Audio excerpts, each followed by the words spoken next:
The other day, my 12-year-old came home from school and just kind of made this announcement. It was like, I'm pubertising. And honestly, I burst out laughing and I feel so bad. But at first I just was like, what on earth does he even mean?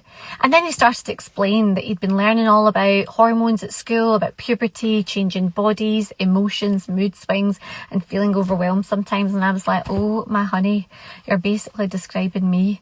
So I went, well, in that case, I'm perimenopausing. And he just looked at me like I had about 10 heads and he was like, what's that?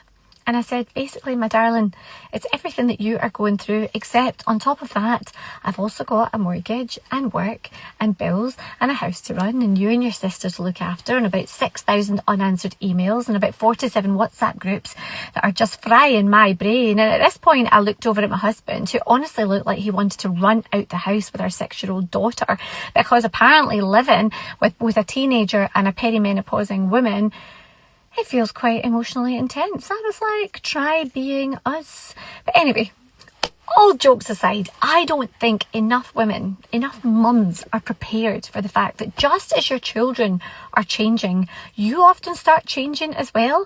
And maybe that's why this conversation with my little boy stopped me in my tracks. Because underneath it all, really, puberty and perimenopause actually have way more in common than we like to think. I mean, you've got your changing hormones, you've got those big emotions, you've got the mood swings, you're feeling so overwhelmed. You're trying to figure out who you are in a body that's changing. And the difference is that one of you is navigating high school and all the dynamics that come with that, which isn't easy. And the other is trying to juggle work, family, relationships, elderly relatives, life admin, and everybody else's needs at the same time.